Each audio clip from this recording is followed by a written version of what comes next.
안녕하세요. 박지성 세무사입니다. 이번 시간에는 이제 76회 기출문제에 대해서 같이 한번 풀어보겠습니다. 자, 1번입니다. 이론 문제입니다. 1번.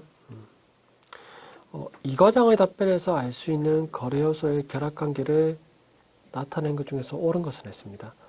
김 부장이 이 과장님, 영업부 박대리 부산 출장 비용은 지출했습니까? 물었습니다. 이 과장이 영업부 박대리 출장비를 현금으로 지급하고 가지금으로 처리했습니다. 이렇게 했습니다. 회계 처리가 이제 어떻게 했다는 겁니까? 이렇게 했다는 거겠죠. 차변에 가지금 하고 대변에 현금으로 지급했으니까 현금. 이렇게 회계 처리했겠죠. 자, 이렇게 처리를 했으니까 가지금은 자산이죠. 그러니까 해당 자산이 증가된 거고 현금이라는 자산이 감소된 거죠. 그러니까 자산의 증가와 자산의 감소가 나타나는 4번이 되겠죠. 4번. 그리고 이렇게 지급했다가 나중에 이제 출장비를 정산할 때 뭐 이렇게 되겠죠. 원래 차변에 잡혀있던 가지금 임시적인 계정 가오니까 이거 없애주고 뭐 열비교통비라든지 뭐 이렇게 처리했겠죠. 처리하고. 그래서 돈을 많이 받아갔으면은 다시 돈이 돌려줬을 거고 이렇게. 그래서 가지급금이 만약에 50만 원이었고 50만 원을 지급했는데 근데 실제 여비교통비가 40만 원밖에 안 썼어요. 그럼 나머지 10만 원을 줬으면 이렇게 10만 원이 되겠죠. 그래서 회사 입장에서 10만 원이 다시 들어온 거죠. 그래서 이렇게 회계 처리합니다. 그런데 일단 여기서는 요 거래에 대해서만 표시하는 거니까 일단 자산이 증가하고 자산이 감소하는 그 거래입니다. 답은 4번이에요. 자, 다음 2번입니다. 다음에 해당하는 재무제표는 뭐냐 이거죠. 영업활동과 투자활동, 재무활동에 대한 정보를 제공하고 일정 기간 동안에 기업의 현금 흐름과 현금 유출에 대한 정보를 제공한다. 이건 뭐예요? 이게 이제 현금 흐름표죠.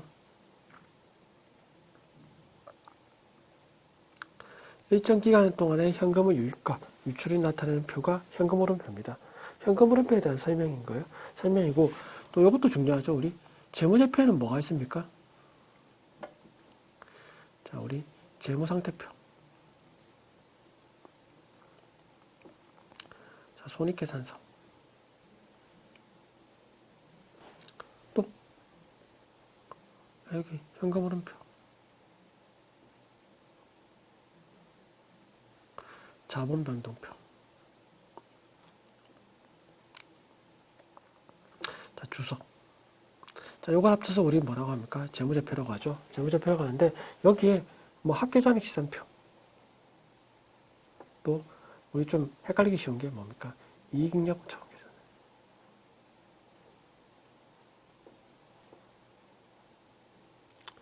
자, 요건 뭐예요? 요거는 재무제표 아니에요. 자, 요것도 기억해 두세요. 요것도 기억해 두세요. 네, 답은 3번입니다. 우리 현금 흐름표에 대한 설명이에요. 자, 다음 중 도매업을 영위하는 기업의 손익계산서상 영업이익에 영향을 미치지 않는 거래요. 우리 매출액에서 매출원가를 차감하면은 우리 뭐가 나옵니까? 매출 총 손익이 나오죠. 이익이 될 수도 있고 손실이 될 수 있습니다. 여기에서 판매비와 관리비를 차감하고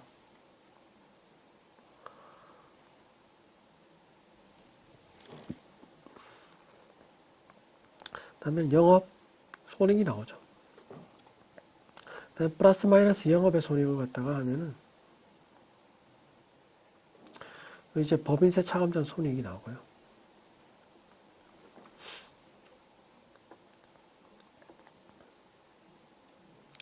여기서 법인세 비용을 빼면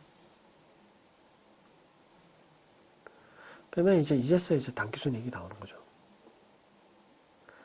자, 이렇게 나와요.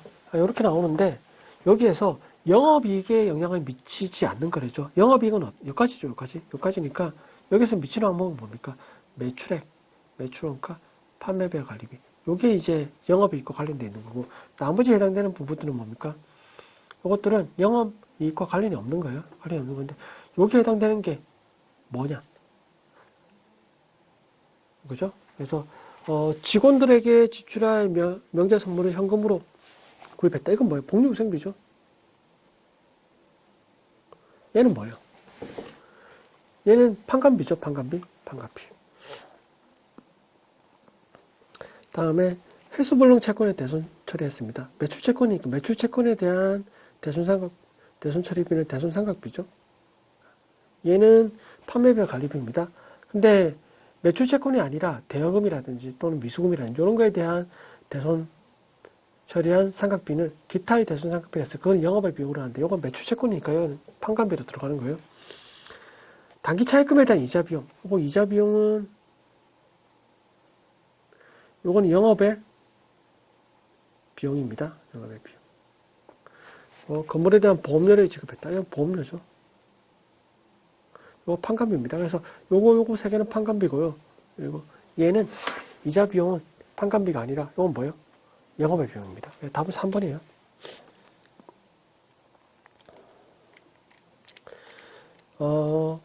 재무상태표의 개정 과목을 유동성 배열법에 따라서 배열한 것으로 옳은 것을 냈습니다. 유동성 배열법이라는 게 뭐냐면은, 자, 현금화가, 자, 빨리 되는 것부터, 자, 우리 배열하는 거예요. 배열하는데, 그래서 빨리 되는 거니까, 일단, 우리 유동자산부터 배열하고요. 그 다음에 비유동 자산으로 일단 배열합니다. 유동은 1년 이내에 현금화 되는 거고, 이건 1년이 지나야지 현금화 되는 거고, 이렇게 나타내는 거죠. 일반적으로 나타내는 거고, 여기에서 당좌자산과 자, 재고자산.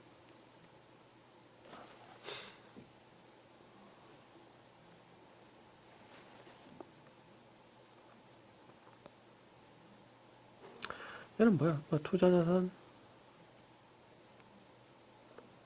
자, 유형자산,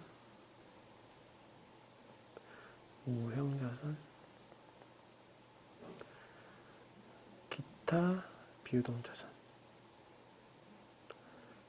자, 이렇게 쭉 순서 이렇게 표시되는 게 이제 유동성 배열법이에요. 유동성 배열법인데 제품은 어디 들어가면 여기 들어가죠. 그다음에 당좌예금은 여기 들어가죠. 당좌자산. 개발비는 무형자산에 들어가죠. 개발비. 임차보증금 여기 들어갑니다. 배열할 때 가장 빠른 게 뭐예요? 자, 이제 나가 제일 빠르죠. 여기가 나. 그 다음에 제품, 가. 그 다음에 개발비, 다. 그 다음에 임차보증금. 이렇게 되죠. 나, 가, 다, 라. 해서 답은 2번입니다. 2번.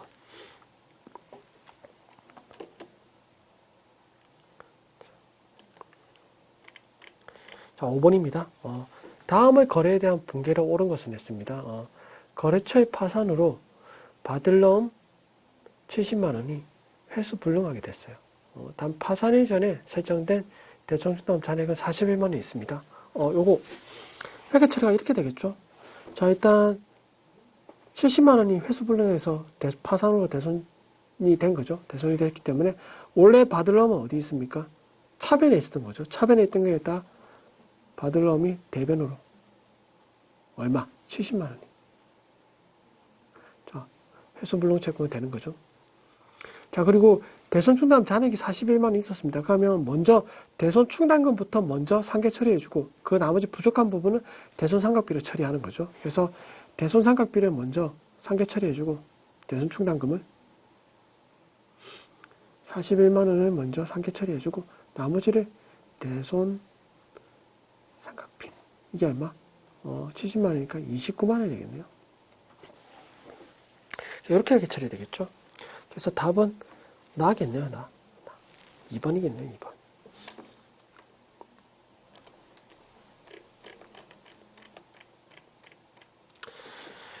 자, 다음 자료를 토대로 회계 처리 시 차변 개정 과목으로 옳은 것은 했습니다.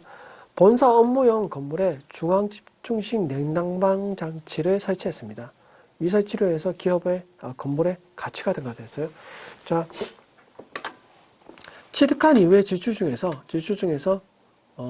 해당 자산의 미래의 경제적 효익을 증가시키는 지출. 그러니까 내용 요소를 증가시키거나 해당 그 자산의 가치를 증가시키거나 이런 경우죠. 이런 경우는 뭡니까? 자본적 지출을 처리하는 거죠. 그 외에 원상회복이라든지 능력 유지를 하는 것은 이제 수익적 지출로 처리하죠. 자, 자본적 지출로 처리하는 건 뭡니까? 취득원가의 가산합니다. 그러니까 해당 계정 과목으로 들어가는 거죠. 얘는 뭡니까? 얘는 비용으로 처리하는 거예요. 수선비. 뭐 수선비 등 이렇게 처리하겠죠. 비용으로 처리하는데. 가장 대표적인 게 뭡니까? 이게 냉난방 시설을 설치하는 거라든지. 또는 뭐 엘리베이터를 설치한다든지. 또 뭐 피난 시설을 설치한다든지. 뭐 이런 경우죠. 이런 경우는 뭡니까? 해당 건물의 가치가 증가시키는 거죠. 근데 수익적 지출은 뭡니까? 원상회복이니까 뭐 도장, 페인트 칠하는 거, 또는 뭐 교체한다든지, 맞죠? 또 대체한다든지. 자, 이런 말이 들어가면 뭐예요? 이건 수익적 지출이에요.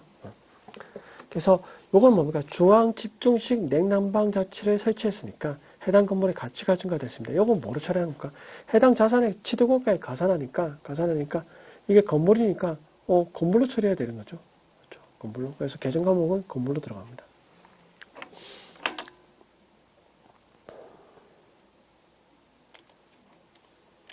자, 다음 7번이에요.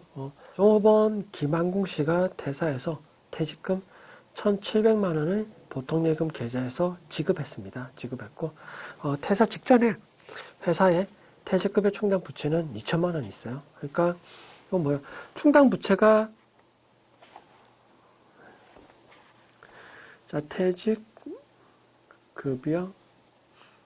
충당 부채가, 자, 2천만 원이 있습니다. 있고, 자, 퇴직금이 얼마입니까? 1,700이죠. 그러면, 일단, 충당 부채부터 먼저 상계 처리하고, 부족했을 때는 이제 퇴직급여로 처리합니다. 원칙이 처리하기 때문에 충당 부채가 2천이 있죠. 2천이 있으니까 퇴직금은 1,700입니다. 그러니까, 충당 부채 충분하죠. 그러니까, 아마 이렇게 회계 처리될 겁니다. 퇴직급여 충당 부채가 얼마? 1,700. 대변에는 뭡니까? 보통예금 1,700. 이렇게 회계 처리되겠죠. 그래서 이렇게 회계 처리한 게 어디입니까? 3번이죠. 답은.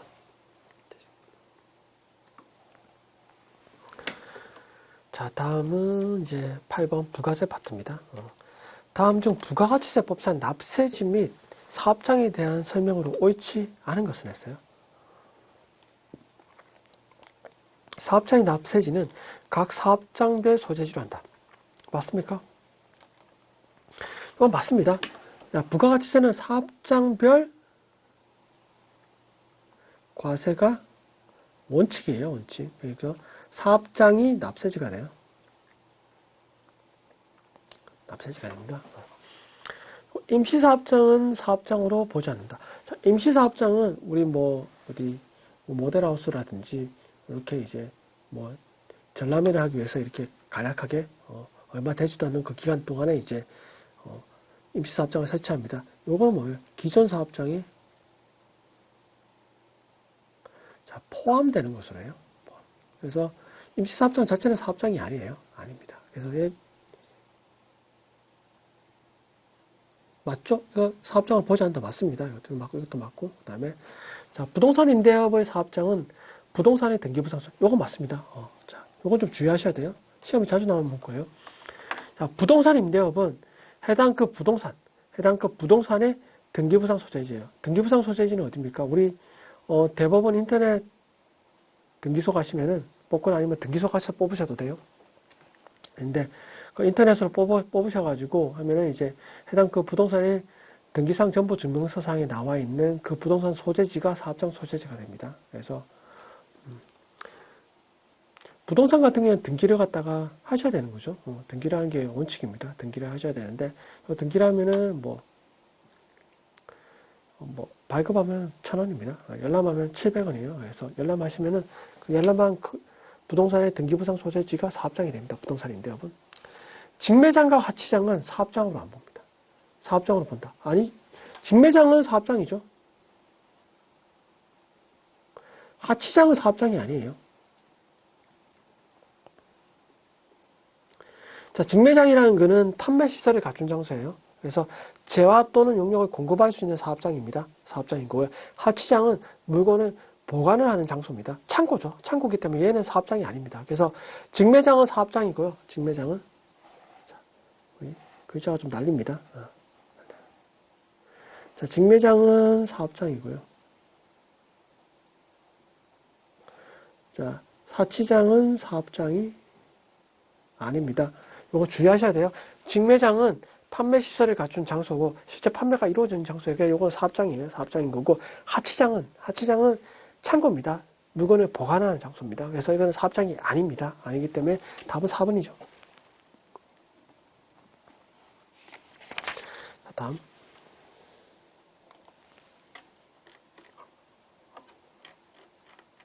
자, 다음은 부가가치세법상 세금계산서에 대한 설명으로 옳지 않은 것을 했습니다. 자, 1번. 사업자가 과세 대상 재화용료를 공급하는 경우에 공급받는 자에게 세금계산서를 발급해야 되고 해당 세액을 공급받는 자부터 거래징수해야 된다. 이거 정확한 문구입니다. 자, 사업자가 과세 대상 재화용료를 공급하는 경우에 공급받는 자에게 세금계산서를 발급하는 게 원칙입니다. 물론 세금계산서를 발급하지 못하는 업종도 있어요. 업종도 있는데 일반적으로는 세금계산서를 갖다가 발급하는 게 원칙이고요. 그리고 공급받는 자에게 뭡니까? 부가가치세를 거래징수해야 됩니다. 거래징수.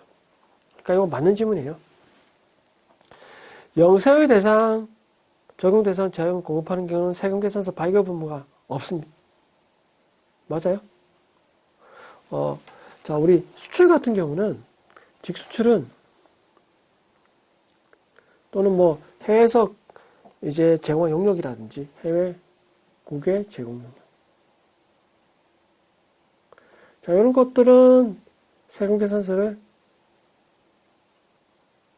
발급하는 게 아닙니다. 원칙은 세금계산서 발급하는 게 아니에요. 영세율은. 근데 자, 모든 건 아니에요. 모든 건 아니고 자, 내국신용장 또는 구매 확인서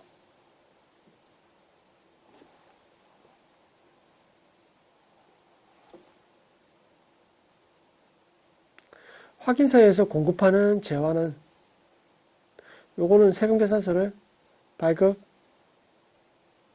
하셔야 돼요. 하셔야 되고 또는 한국국제협력단 등에 이제 공급하는 것 같은 경우에도 세금계산서를 발급해야 됩니다. 그래서 요거 하나 기억해 주세요. 요거. 내국신용장 구매 확인서에서 공급하는 재화는 세금계산서가 발급을 하셔야 되는 거고 그 외 직수출은 세금계산서 발급 안 하셔도 돼요. 안 하셔도 되고 답 틀렸죠? 다 발급해야 되는 거 아닙니다.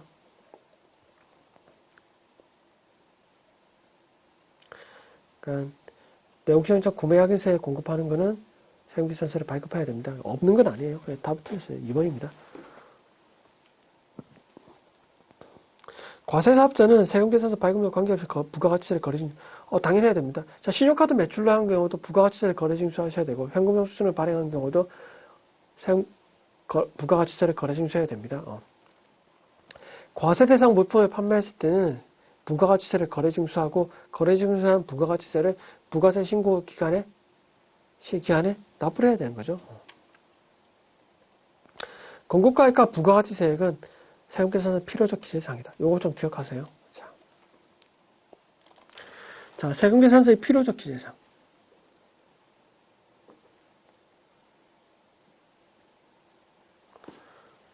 자, 크게 4가지가 있습니다. 자, 첫 번째가 공급하는 자의 등록번호,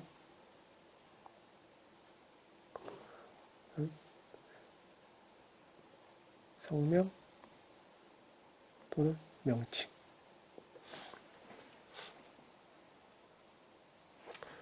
두 번째 공급 받는 자의 등록번호. 자, 공급받는 자는 등록번호만 있으면 되는 사업자 등록번호. 자, 그리고 작성 연월일. 자, 이거 공급식입니다. 시기. 자, 마지막에. 공급 가액과 자, 부가가치세. 자, 요거는 필요적 기재사항이에요. 그 외 나머지도 임의적 기재사항입니다. 필요적 기재사항이 부실 기재하거나 했을 때는 원칙적으로 세금계산서의 효력이 없는 거예요. 임의적 기재사항은 뭐 적든지 안 적든지 상관없습니다. 상관없고. 그래서 요거 두 개는 뭡니까? 필요적 기재사항이죠. 맞는 질문이에요. 그래서 답은 아까 2번이에요. 자, 과세사업자인 주항공의 2025년도 제2기 예정신고 기간에 과세표준을 구하라고 했습니다. 이것도 과세표준. 자, 과세표준은 해당 과세기간의 공급가액을 합한 금액을 과세표준이라고 해요. 공급가액 합한 금액입니다. 그래서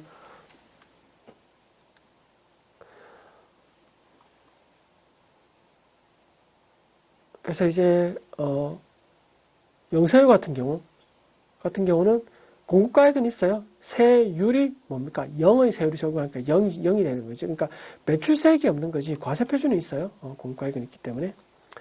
자, 상품 외상 매출액이 1,500만 원입니다.